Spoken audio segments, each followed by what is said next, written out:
La Société nationale d'électricité du Sénégal, Sénélec, vous offre votre revue de presse. Bonjour et bienvenue. La levée de l'immunité parlementaire du député Farba Ngom, le sujet principal qui occupe la majorité des quotidiens, paru ce mercredi 22 janvier 2025. Rewmi Quotidien barre à sa une affaire Farba Ngom. Aïssata Tall Sall boude la commission ad hoc et s'explique. J'ai décidé de ne pas m'associer à cette parodie. J'ignore les faits reprochés à mon collègue. La levée de l'immunité de Farba Ngom adoptée, Aïssata Tall Sall boycotte et dénonce une parodie, titre Vox Populi. Le dossier d'accusation de Farba Ngom, c'est 4 lettres de transmission écrites entre les différents procureurs, le ministre et l'Assemblée. À lire aux pages 4 et 5 du journal. Farba Ngom livré à la plénière. Ainsi titre Sud Quotidien. À la page 3, l'on nous apprend que la levée de l'immunité parlementaire de Farba Ngom, membre du groupe Taku Wallu, est désormais entre les mains des 165 députés de la 15e législature. La commission ad hoc a bouclé ses travaux hier en votant pour une plénière. La réunion s'est tenue à l'absence de Farba Ngom, mais aussi de sa représentante Maître Aïssata Tall Sall, qui a quitté les travaux en guise de protestation.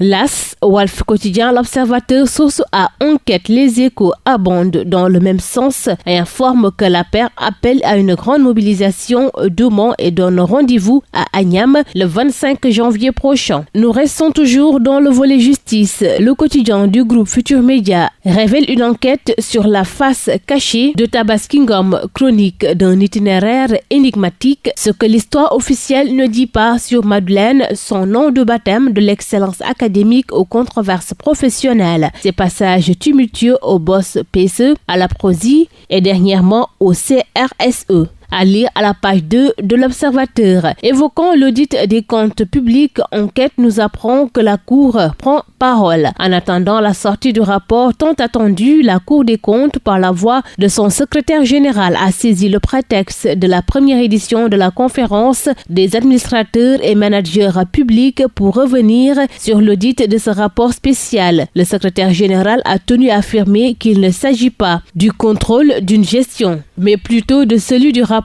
établi par le gouvernement, écrit Enquête dans ses colonnes. Oumar Sow placé en garde à vue, un titre qui occupe la une du journal Libération. Visé pour déclaration de nature à inciter à la discrimination ethnique, l'ancien ministre conseiller affirme que sa publication à l'origine de l'audio-saisine du parquet aurait été mal interprétée. Prédation foncière à la maison d'arrêt et de correction de Tambacounda et du camp des gardes des agents pénitentiaires, des policiers à la retraite et des commerçants se partagent les réserves foncières de l'administration pénitentiaire de Tambacounda, en forme Yoyorui. Le journal Libération s'intéresse au pôle judiciaire financier, collusion avec des fournisseurs au ministère des Énergies et du Pétrole. Le journal nous informe que l'ancien gestionnaire est au cœur d'un pacte de corruption. Ousmane Diallo, le président d'un mouvement et ancien allié de Benno Bokk Yakaar, sans lui, a été placé sous mandat de dépôt par le pôle judiciaire financier. Les fournisseurs floués après avoir versé près de 200 millions de francs CFA pour recevoir des marchés à l'origine de la plante. Les détails dans les colonnes du journal Libération. Et puis un fait de société avec ce drame à Keur Maram. Selon le journal Enquête,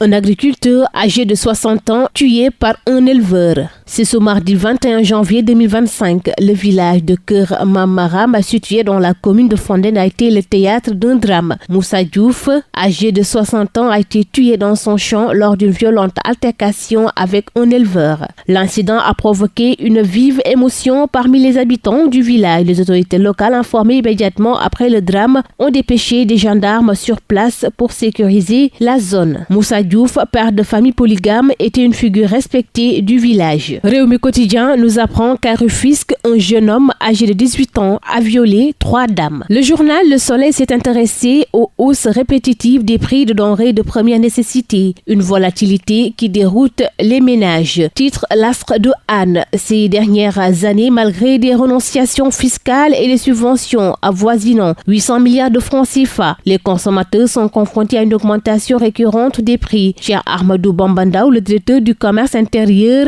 estime que les cas de hausse relevés sont liés à un déficit de l'offre. À lire aux pages 4, 5 et 6 du soleil. Du sport pour terminer avec Tribune Sport, affrontement entre supporters de l'ASC Farba et ceux de Natangué. La tension monte à Yeumbeul. Un jeune supporter a trouvé la mort en prélude aux demi-finales de la zone 1 de l'EDCAV de Keur Massar. À Yeumbeul Sud, des affrontements entre les supporters des ASC Farba et Natangué ont éclaté dans l'après-midi d'hier, nécessitant l'intervention des forces de l'ordre. Le journal Enquête nous apprend que la police a arrêté à cet effet 3 suspects. C'est tout pour votre revue de la presse. À vos kiosques et très bonne lecture. La Société nationale d'électricité du Sénégal, Sénélec, vous a offert votre revue de presse.